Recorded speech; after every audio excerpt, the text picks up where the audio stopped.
All right, everybody, welcome back to another episode of Word with Ty Brownlow. I am your host, Ty Brownlow. Remember, no one is worthless, no story is worthless. Today, ladies and gentlemen, hey, look here. Taking a trip down memory lane, but not too far back, you know what I'm saying? Because we're talking about some of the things that's going on now. But if you're a 90s kid like myself, well, technically a 70s baby, but still in high school, going through the motions in the 90s, then you definitely know my next guest. If you're, a fan of old school music, you hear it on the radio all the time. One member of the group, Color Me Bad. Please put your hands together for Mr. Marc Calderon. Hey. What's up, everybody? So happy to be here. What's going on, brother? All right, man. Just doing my thing, man. Just trying to keep it going. That's what it's all about. Taking care of the family, taking care of everybody. Just taking care of myself. It's about life, man. This is it. I am very glad to hear that because, man, we're here to talk about some things that you have going on. And one of those things, you have a new single, California Dreamin'. Okay. Now, for those who have not heard it, as I said before, I'm just gonna say it again. We spoke on this before we press record. If you've ever been to LA or any part of California, Southern California, in pretty much particular, but if you've been to LA, you've been on PCH. There's a certain stretch on PCH. You're just driving, you're cruising, and you're thinking to yourself, you know what? I really need some theme music right now. Mm-hmm. Ladies and gentlemen, let me just tell you, California Dreamin' is that theme music. Because when I heard it, instantly I'm like, yeah, if I have this on PCH, I already know. I have my own personal video. I don't need the YouTube video because I'm making my own video. But anyway, I'm going to get away from that. But tell us all about California Dreamin', how you came up with it, and what's next for this single. Yeah, well, California Dreamin' is the new single. It was released on Cinco de Mayo, May 5th of last week. Yeah, it just got released, so it's brand new. And it was real simple how that song came about. I'm a big Marvin Gaye fan, and yeah, you got it, man. It's just what it is. I was actually, we had a show in Santa Barbara, and I was looking for a DJ to help us out with that show. My original show DJ, he had another engagement to go to, so he wasn't able to make it. So I was thinking, who out there in California can I reach out to help me, in this show in Santa Barbara? And I thought about my man DJ Cazell, who's with Industry Music Group. I thought about him. I was like, let me give him a holler. Let me see if he's available. So I called him up, and he was like, yeah, man, I'll go help you out with the show, whatever. But he asked me, say, hey, Mark, you still writing songs? I said, yeah, I'm always writing songs, man.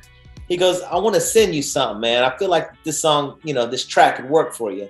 I said, hey, man, send it on, And I'm gonna be honest, man. Usually when people send me tracks, they're not really anything that I like, I just honestly, I don't think I've ever received any music from anybody that I like. That, you know what I'm saying? So I was like, yeah, man, go ahead, send it on. I'll check it out. Whatever. So I played it. I was like, yeah, let me check this out. I played it. Ty, I think, man, the juices just start flowing, man. It's just like everything just started coming together, and the sound of it was so different. I said, this is what I'm looking for. A song, a track that cuts right through everything, that don't sound like anything else that's out there on the radio. I've got to make this song work. Okay? So, man, it took me about a day to write the song, But when I first heard the track, I was like, man, this reminds me of a Marvin Gaye Motown thing. What would Marvin do this? What would he do on this track? And then I immediately went to A Distant Lover, the Marvin Gaye track. And you know what I mean? So So I was like, okay, what would Marvin Gaye do on this? So I kind of was trying to get that energy flowing, you know. I don't know if that's what Marvin Gaye, but at least that's in my mind, that's what Marvin Gaye would have done. So, but you know, I laid it down, and it sounded good, man. It sounded really nice. The man's being modest. Yes, okay? Look, I'm trying to tell you all right now. For those of you who've never been to California, who've never been to LA, and who've only seen things on TV or through video or what have you, this song will put you in that mood, and you will feel like, as I said, you're driving, man.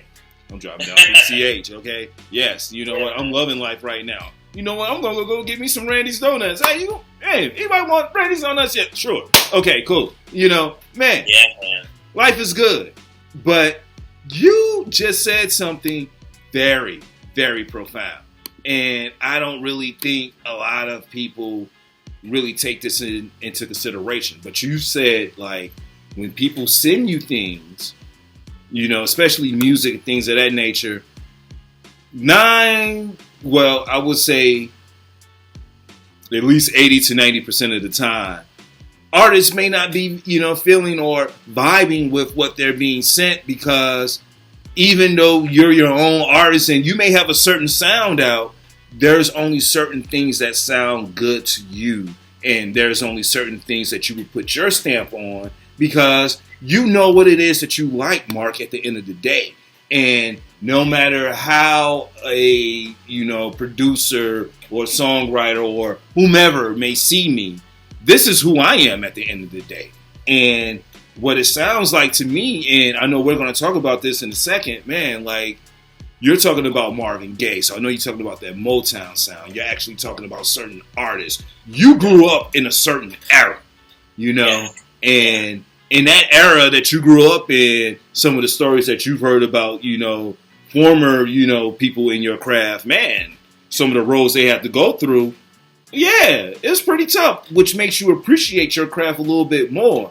So when you know, I'm not going to say no one or whatever, but when someone sends you something that may not fit your, man, it just doesn't fit who Marc Calderon is. Right. It's just what I'm feeling at that particular time. You know, it's not where I'm at. It might be for another artist, you know, or something. But for me at that time, you know, I wasn't connecting. Did you ever see that video that came out maybe a few months ago where T-Pain is going through tracks that people are sending him, and he just goes off. He's like, everything sounds the same. I've already heard this. You know, he's just like, send me something different, you know? And that's kind of like the way I felt, you know? When I heard the track, I was like, man, this is unique right here. This got something. This got like a horn going on in it. And, you know, it's like, yeah, okay, who's doing that? You know, and this is for any songwriter that may be watching this right now, you know, or an artist. Come with something different. If you want to make a name in this business, you can't sound like everybody else. Listen, these A&R people in the music industry, they hear music all day long. And a lot of times it's the same sound. So when something comes to their desk that's different, their ear just like, whoa, what's this? Hey, rewind that, you know, let's take this thing back. Hey, you know what I'm saying? Just, that's all. That was one of the things that was so unique about I Want to Sex You Up, you know? That Slick Rick sample coming through, you know? Who was doing that? You know? Right. Okay. You know, with that Betty Wright sample. So it's like, you know, it was just very unique at that time. And that's important. If you want to try to make it a name in this business, do something different. So, look, once again, my man's dropping gems, okay? I mean, look, you can only be in this business, what? You've been in this business over 35 years, okay? Yeah. You've been doing this for a while. You know of what you speak. But so talk to me now, okay? Because look, as I said, I find this fascinating because a lot of times we as music lovers, You know what I'm saying? And as I man, look, I remember, everything, you all in you like Inception coming out and, performing and, like going from, oh, okay, all right, this song is different. Well, nobody's really saying that on the radio, and oh my God, like, wait a minute, they're going to let them say that? Wait a minute, can we play this at prom? I don't know if we can play this at prom, okay. Yeah. But okay, let's talk about your music inception, because I'm always curious to hear, like, for those who may not know, where are you originally from? Los Angeles, California. All right, LA, okay. Y'all already know what it is, okay? Y'all know how I feel about LA. So that's why I said PCH, he already knew what I was talking about, okay? Yeah, he already know the vibe. I was raised in Oklahoma City, though, pretty much. That's where I met the fellas. That's where, we all came together in high school and made this amazing group, Color Me Bad. But I love both places. I spent time, of course, in both places. So it's all good. So let's stay with that, same vein. Oklahoma City, all right? Heartland, all right? Okay, of the USA, all right? Now, come on now. Not far from the Midwest or what have you. Not far from like the Southern Plain of Texas. But man, you all are in Oklahoma City. Like, tell me about music, like you growing up on music. Like, what were your musical influences growing up? Yeah. I mean, I was young. When I was young, I had an older sister who would play a lot of, rock and roll music at the time. She was big into Peter Frampton and Kiss and, the Eagles and group like that. Okay. But one day she brought home, a song called Super Freak. She's a super freak, I was like, what is this? And so it caught my interest. I was like, am I supposed to be listening to this? This is interesting right here. So that right there, man, from there, it kind of, I was in junior high. I was going to junior high. And then when I got to high school, I really started getting into the more of the R&B scene. A friend of mine introduced me to the DeBarge family, not literally, I mean the music, the DeBarge music. Mm-hmm. And Time Will Reveal was the first song that I started like loving and singing. I'm just like, oh man, the song was so great. And then I started learning about some other music. I was a big Michael Jackson and Prince fan. Like, who isn't? Come on. So but that was our era there. Right? I mean? Come on, man. I mean, it doesn't get better than that. It doesn't. So I'm gonna say that we grew up in the greatest era of music. I'm gonna say that. So, but yeah, man, the pop music, the R&B sound. We would come home every day from school, and what did we watch? We were watching Donnie Simpson, Video Sold. That's what we watched. Oh, Mark. Come on, old school. Come on, bro. So, that was my upbringing, And in Oklahoma City in those days, the only R&B station we had was an AM station. We didn't have an FM station here in Oklahoma City growing up. Mm-mm. No, it was an AM. So, when you get on the AM, you got static going on and there's nothing in stereo.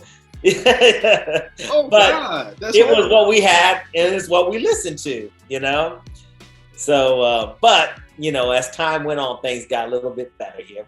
But, that's sort of my upbringing, all that. Tony, Troop. Yeah. A lot of groups like that really influenced us. And they were great. Not only were they great vocalists, but like Troop, they had great choreography. Mm-hmm. Of course, we were big New Edition fans. And, we would always go see New Edition when they would come through town. Those were the groups that really inspired us, So, yeah, man, it's just, that's kind of where everything was. I'm going to tell you what I find fascinating about all of this. Even though you're naming all these groups and yes, junior high and things of that nature, as a fan, and as a music lover, what I find fascinating is, by the time you all come out, you all are in the same ranks as some of the people that you're talking about. You know, if you're not going on tour with them, you're probably like performing in the same city as some of these other groups during the same point in time. I mean, we did shows, not last year, but a few years back. We were doing shows. Well, our first tour was with Belle Biv DeVoe, you know, and they had Poison. And it was like, you know, I ain't gonna lie, man. Whenever I'd see these guys backstage, I'm starstruck. Because I'm like, it was only a few years ago when I was watching you guys, you know, perform. And so, right. Yeah, so, but, you know, those, they're very cool people, man. They're very great guys, down to earth, humble. And I know I was starstruck seeing them all the time, whether it was in the airport or backstage or wherever, because I looked up to these guys so much. I knew all their music. But yeah, man, I mean, you know, it's just an honor to be in that, you know, being named with those guys. It's just funny, as we're saying, like, okay, as you said, you go from, hey, you know what, man, true, choreography, yeah, great, oh, man, wonderful. Tony, songwriting, performance, or whatever on stage, you know, like, these are just tidbits. You're probably, in your mind, you're just taking it down, you know, because before you all form your own group, you know, man, you're like, yeah, I'm fans of these guys, I'm fans of those guys, I'm fans of those guys. So, take me through the inception of Color Me Badd. Like, how did, and I'm pretty sure you've answered, or you all have answered this trillions of times, but how did, like, everything start? Like, how did you all even form, like, the name Color Me Badd? Yeah, well, it started with Brian and I. I was meeting him in the high school, in the hallways of the high school there. Mm-hmm. I met him. We were going to have, like, a little sing-off, you know? And so I kind of started singing first, and then I heard him sing, and I'm like, damn, man, this guy can really sing, man. You know, I should be singing with this dude, not against him, you know?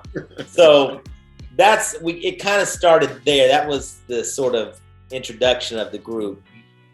In due time, you know, as time went on, you know, he brought the other, one of the other members to the group, and I brought another member, you know, and as we just came together as a quartet, and we started singing throughout the hallways, a lot of harmony, and, you know, the girls really liked it. That's what we want. We were wanting the girls to get interested in us. And yeah, and we get into talent shows, man. And I tell you what, we won every talent show we ever entered in. It was amazing. So we knew that we had something special, and we wanted to take it to the next level, you know, and make money. Of course, our parents didn't believe in us like we would have wanted them to. Being here in Oklahoma City, you know, the music business wasn't here, but it was. We used to sing for a lot of the big acts that used to come through town, and hoping that somebody would give us a break.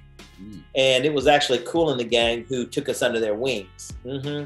Really? And, yeah, it's Kool and the Gang. Yeah, and yeah, they took us under their wings, and eventually we all went to New York City, and you know, we did some songs, hoping to get a record deal. We did some demos. But you know what's crazy during those times? Talk to me. We would go up to like Atlantic Records or, you know, Sony, and they would like the demos. They liked what they heard. But when they would come out to see our faces, they're like, I don't know. How are we going to market this? There's a Hispanic dude. There's an African American. There's the white. Now, wait a minute. How are we going to I'm telling you. So everybody turned us down because they were scared about the marketing aspect. How would we market this group? And it was actually Cassandra Mills who took a chance on us over at Giant Records, Giant Warner Brothers. And, you know, from there on, they were actually hosting the New Jack City soundtrack. And that's how we were able to get onto that. So, yeah, man, it just, you know, the group name came from a horse. Believe it or not, it came from a racehorse. Yeah. You know how all these racehorses have all these funky names and all that? Right. So Color Me Badd was a racehorse. We just spelled it a little different. Okay. And it worked. Okay, first of all, shout out to the Sandra Mills. And second of all, shout out to the Racehorse Color Me Bad. I mean, I know you probably didn't think that you were going to be instrumental in all of this, but shout out to, whoever your groomer is or what have you. Okay, all right, there it is. There it is. But, okay, so, once again, man, look, if people are truly listening to what you're talking about, they're picking up on certain things that you're saying. Okay, because a lot of things that you're saying sort of hold true to what's going on even today in the music game.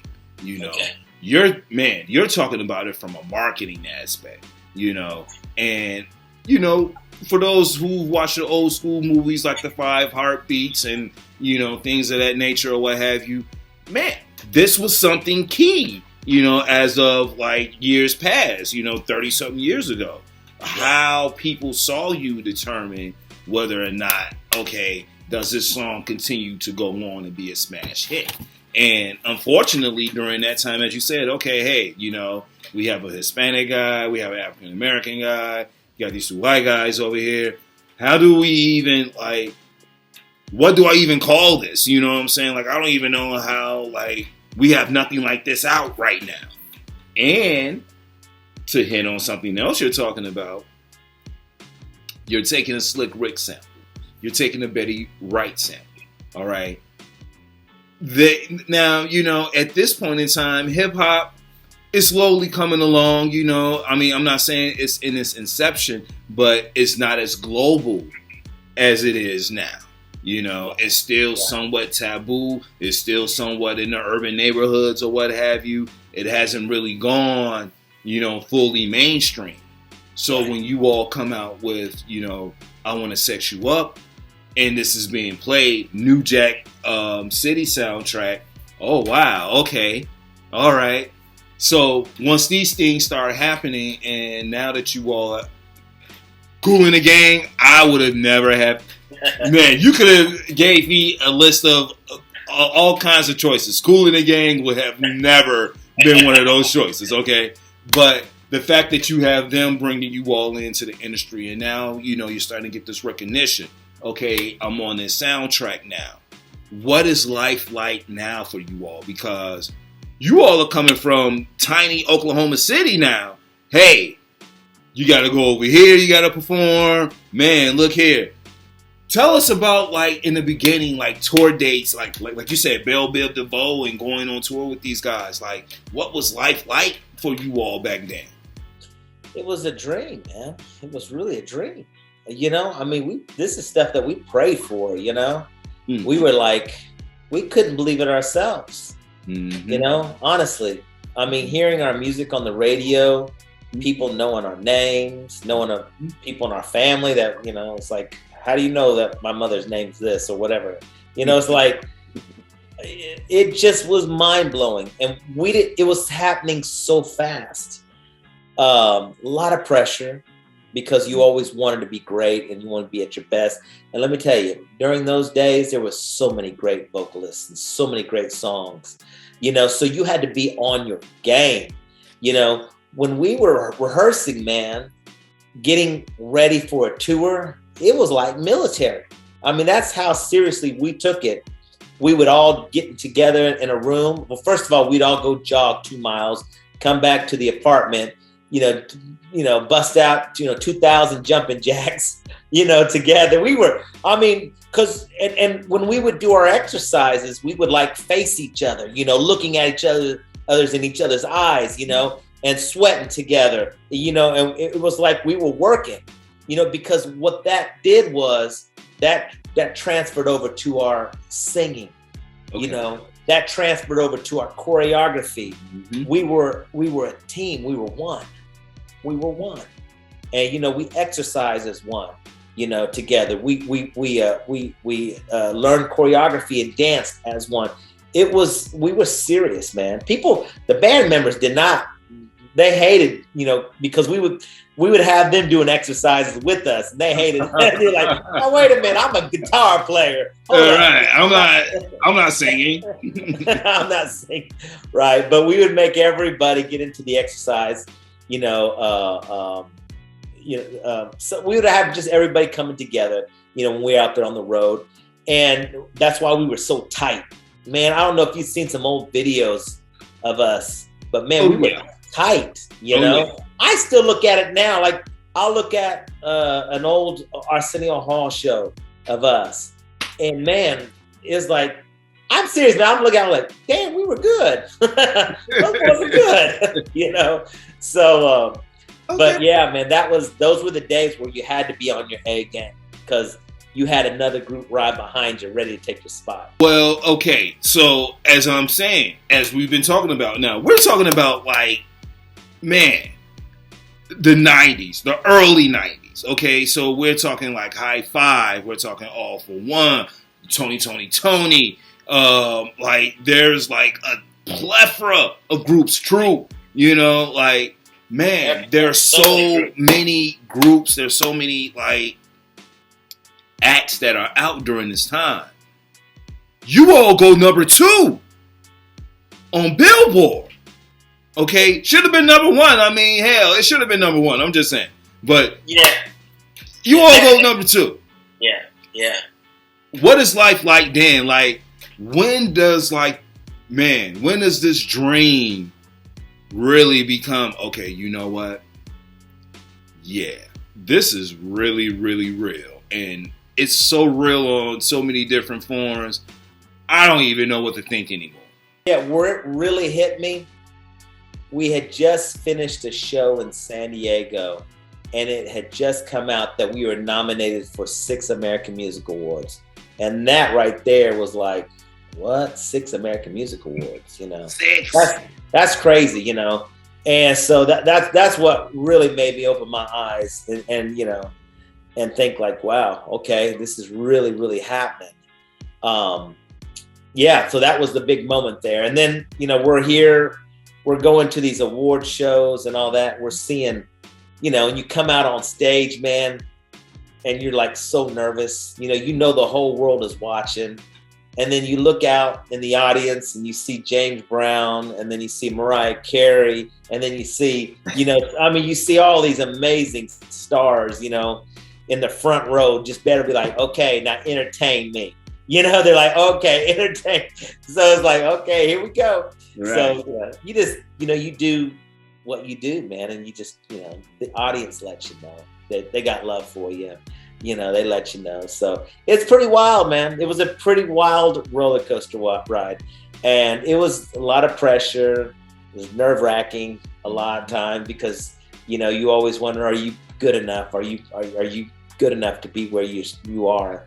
And funny thing with Sex You Up, you mentioned that, well, they should have went number 1, Mark. Mm-hmm. Back then in those days, I'm going to tell you, back then in those days, artists or record labels could pay Billboard to say, hey, keep us at number 1. Keep us at number 1. Okay, payola. Yeah, Payola's real, ladies and gentlemen. Yeah. So you're selling, we're selling millions and millions of singles of I Want to Sex You Up. And we're still not number 1. Are you kidding me? We're number 1. We sold more records at that time than anybody. We were getting more radio play than anybody. But hey, money talks. Money talks. So that kept us out of the number 1 spot. It did go number 1 R&B and everywhere else in the world except on Billboard. So that's what made I Adore Me and More so special, because we did get our number 1 song with I Adore on pop and on R&B radio. And that was amazing for us. So that was great. Okay, so you just said something I find very interesting, and look, this is a question that sort of burns in my mind, and I really want to ask. Like the pressure. Okay, you have a song go number 2 on the Billboard. All right. Yeah. Then you follow it up with a song that goes number 1 on the Billboard. Okay. And I don't know if enough people really ask this question, but talk to me about the pressure of trying to outdo something that you like, okay, well, man, all right, I want to sex you up. Oh, man, it reached these heights. I adore Mia Moore, man, have reached these heights. How can we, put something, yeah, like, how can we sustain that, and how can we put out more? That's a tough, yeah. Because let me tell you why that's so tough. Because on our first album that sold over 12 million records, over 12 million CDs, we, the producers on that CD or our album, they were big producers, but they weren't that big. Our second album, we had the top-notch producers. We had David Foster, we had Jimmy Jam and Terry Lewis, we had Narada Michael Walden. We had a bunch of great producers, and man, it barely sold gold. It barely sold over 500,000 copies. So trying to stay at the top, you can do everything possible. You can get the greatest songwriters, the greatest producers, whatever, and nothing's guaranteed. And I'm gonna tell you, during that time in music, there was so many different genres of music coming out at that time. I tell you what was really taking off at that time was gangster music, the end of the Dr. Dre, Snoop Dogg, the gangster rap. Aaliyah was coming really strong with R. Kelly producing her with the back and forth. And then from this side, grunge music was making a big it was coming strong. So you had this sort of gangster West Coast Compton sound, against the rock and roll, what was I saying? The grunge music, right? And that was the music that was really taking over radio. So a group like us, with the pop sound, / R&B, we were kind of getting squeezed out just a little bit. Yeah. So you could have a good song, but a good song wasn't going to be good enough. You had to have a great song, And I think we kind of overstepped our boundary. We loved our first single from the Time and Chance album because it was with DJ Pooh, Ice Cube. He shot the video. It had a great vibe. It actually went to number 6 on the R&B charts. But what happened was it confused a lot of people. Hey, aren't those sex you up guys? And why are they trying to sound like they're from Compton now with their music? This don't work. This don't fit. Now, so we had a little struggle. We had a hard time. Plus, in the video, it had us, getting arrested, in Compton with our hands behind our heads, like, you know what I mean? It wasn't right. It wasn't who we were. And that was probably our biggest mistake at that time. But we thought we were doing the right thing. We thought it was the right way to go. But you just don't know, man. You don't know. Well, and pretty much to your point, the music game is always changing. You know what I'm saying? Always. So if it's like every 2 to 3 to 5 years, it's always changing. And as you were saying, now that I think about, some of those things back in the day, you're also talking about like the beginning of rap in the Southern Plains, you know what I'm saying? Like it was in its infant stages, like Outkast wasn't really a name yet, but then you got to fight against these things. As you said, you got gangster rap on the West Coast. You got like all kinds of sounds coming from Virginia. You got Boyz II Men. You got Jodeci. You got all these other things, and you all are trying to carve out your own. It was like a clash of music, man. It was a big goulash. Yeah. Right. It was a clash of music and radio.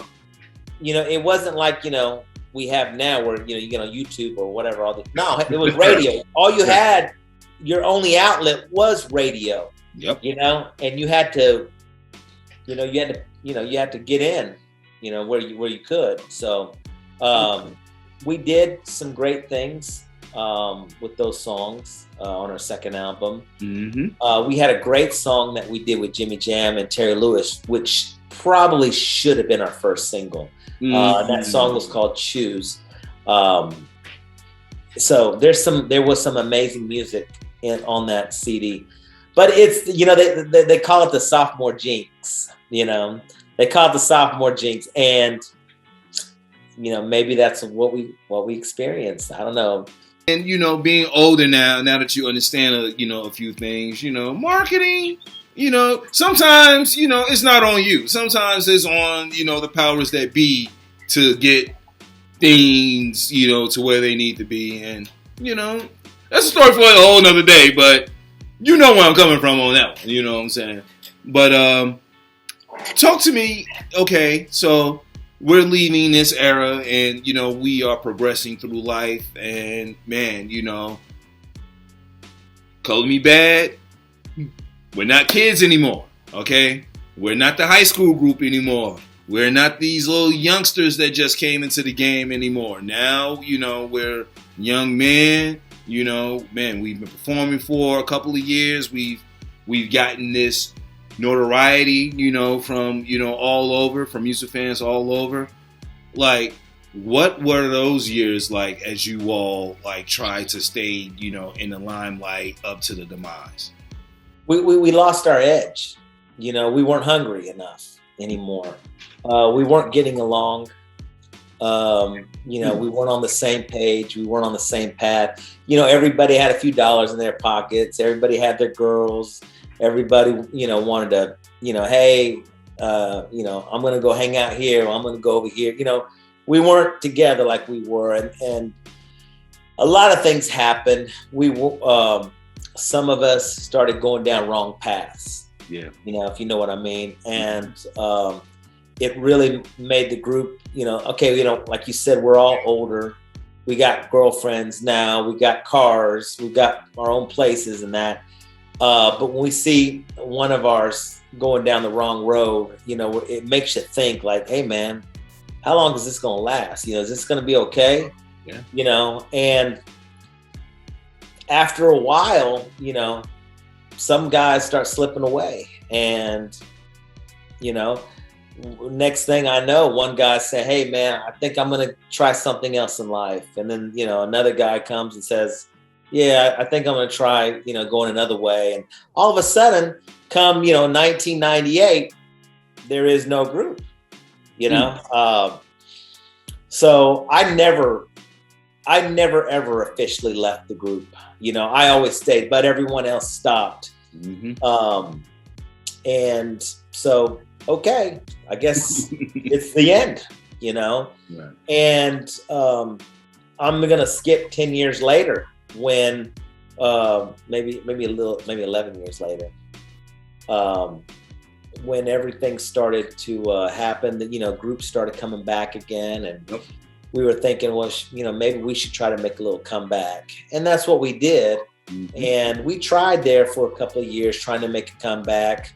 It started getting really ugly then. That's when all hell broke loose with the members of the group, and us not getting along and not being on the same page and trying to continue to make money, what we started, 25 years ago. Yeah, man, it just got bad. But there's some good things that came about. We did get a chance to get back on the road and tour with the I Love the 90s. And that gave us another opening to where we got to shine a little bit more. But things still wasn't going so well with one of the members. He had a lot of issues, a lot of alcohol issues, and I mean, we were on the Dr. Phil show, talking about it.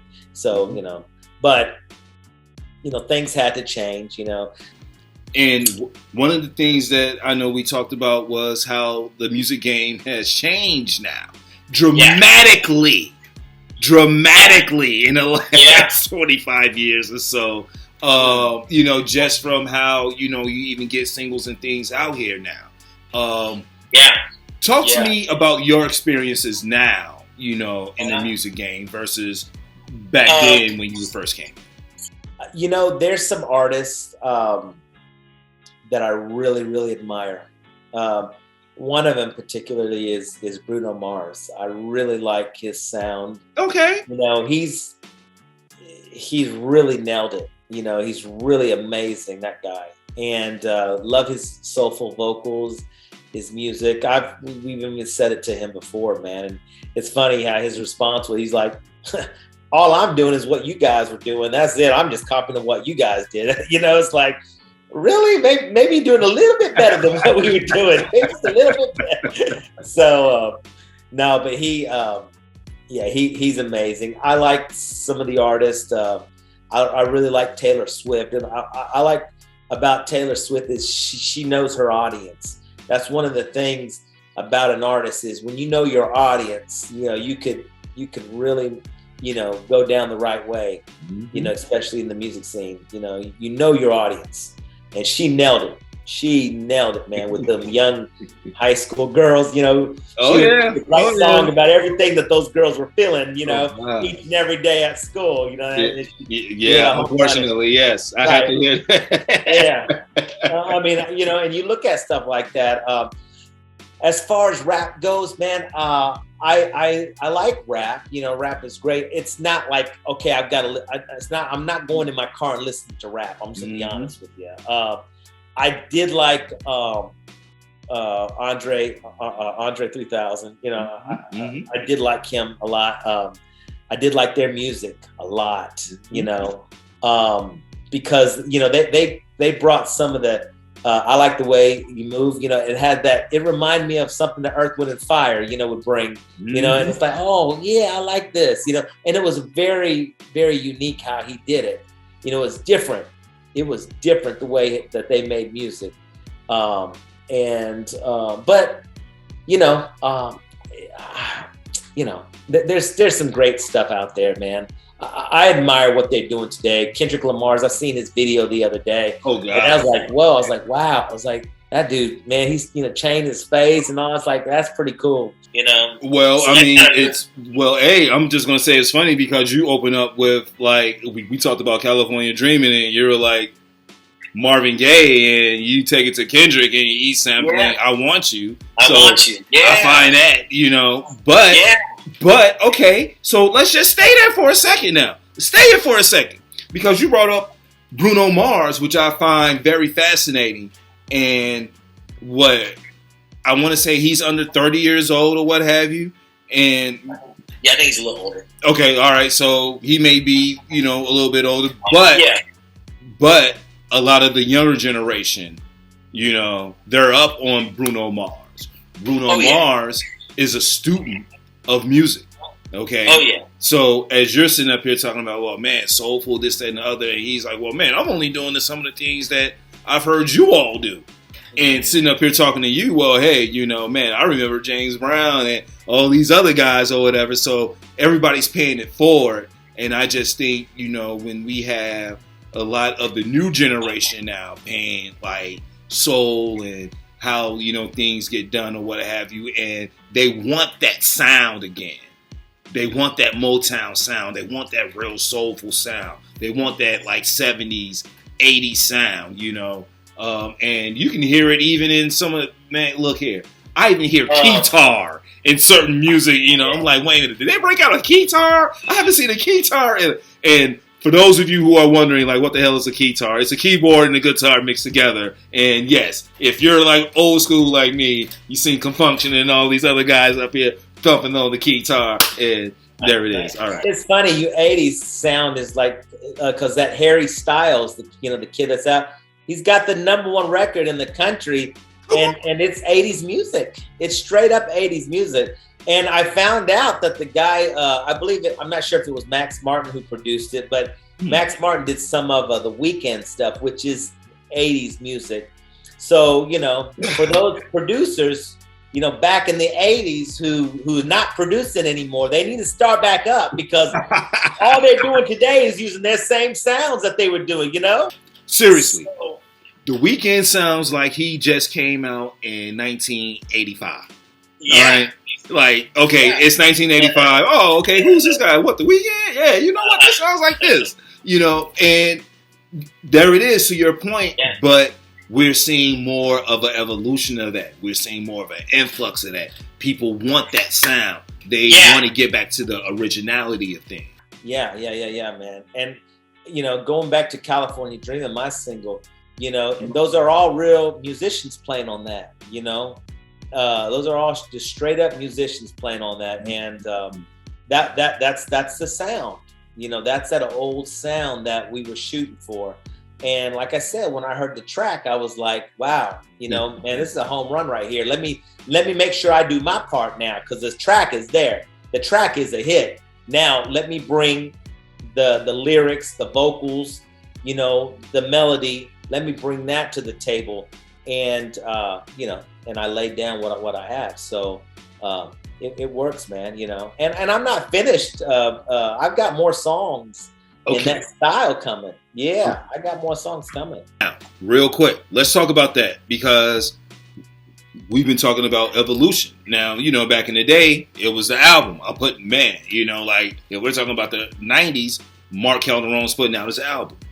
Somewhere along the lines, we got into EPs. Okay, well, man, I'm only going to put out maybe 4 or 5 tracks. Now we live in a day and age where everything's just a single. We don't want to even take the chance on the EP or the album because of so many stipulations with some of these record companies or what have you. And people are just fickle these days when it comes to music. So let me just ask, like, you know, as far as California Dreamin', are we just writing out the single for right now, or is this going to be part of an EP or album, or what more can we expect of Marc Calderon coming up? Yeah, you know, right now it's just a single. It's a singles game for me, you know, unless I have a big machine behind me, like a, you know, Warner or Sony or something like that. Right. I am signed with Industry Music Group. You know, it's an independent label, and that's where I receive those tracks from. You know, maybe in the near future, maybe this becomes an album. Maybe I'm just throwing out these singles right now, and eventually I bring it all together as, you know, an album or something, you know, a piece of work that, you know, I could call. And just to let you know, man, you know, I after all the, and I didn't get into it, like, because we went ahead and we kind of went another direction with this conversation. But, you know, I do want to let everyone know is that, you know, I am now the sole owner of Color Me Bad, and I'm the only original member of Color Me Bad. And so that's why California Dreamin' is under Color Me Bad. Okay. All right. Okay. So look, that's it. You own the name Color Me Bad, the group. Any likeness or whatever comes through Marc Calderon. Yes. Yeah. Okay. All right. There it is. Now, okay. So help us understand. California Dreamin', is that Marc Calderon or is that Color Me Bad? It's Color Me Bad. Hey, all right. All right. Hey, look here. I got to keep the people informed now. All right. Come on now. Okay. But no, I like that. I like that. And the fact that, hey, look, I still got this thing going. I'm still writing these songs. I'm still getting this music in. We are still around.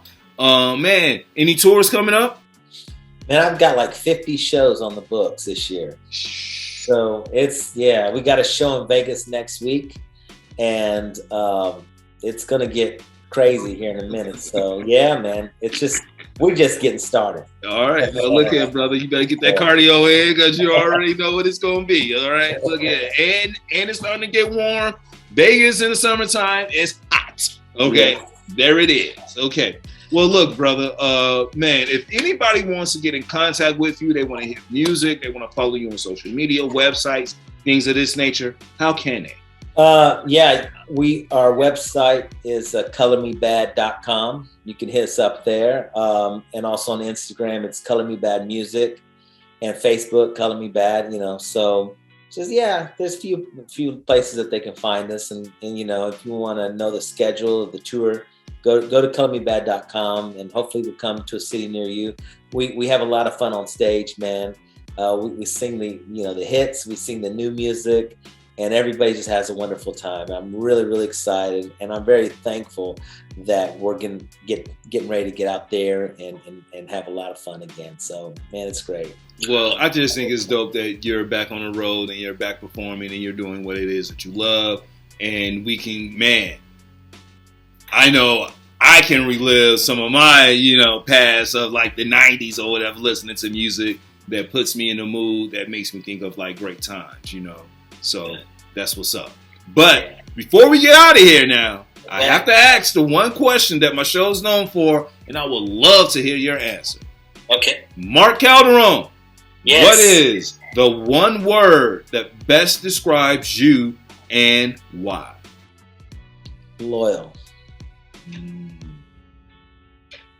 Come on. I am loyal. At least I try to be, I am honest and loyal. I try to be the best I can possibly be as a person. And I'm not out to knock anybody down. I'm not out to hurt anybody. But I try to walk that path, man. I try to show love to everybody. But one thing about me is this: if you mess with me, I might let you slide once. Okay. I might even let you slide twice. But no, after a third time, man, I'm done. And let me tell you, I'm gonna say this to you, and I know that, and this is to anybody. You got one life. One life. You try to live as happy as you possibly can. But if you got people in your life that's trying to mess with you, that's trying to hurt you, that's trying to keep you down, you gotta cut them off. Okay? You gotta cut them off. And let me tell you something. God isn't gonna move until you do cut those people off. He will move. Once you cut them off and you believe that he's gonna take you to better places, he will. But you got it's almost, I had somebody tell me this. He said, "Hey Mark, you keep missing the flight. You keep missing the flight. You know why? Because all the baggage you carry. Drop the bag. Drop the baggage and catch the flight." Sometimes you got to catch the flight, man, to make big things happen. So. You know what? I like that. Because it's so simple, like, hey, you're missing everything that you can be doing right now. Like, you should be taking off, but you're not taking off. You know why you're not taking off? Because you're carrying 350 pounds of this crap over the air. So as soon as you let that go, man, you can go ahead and take off. But guess where I'm going to be? I'm going to be over here waiting for you in case you ever take off, No, man, brother.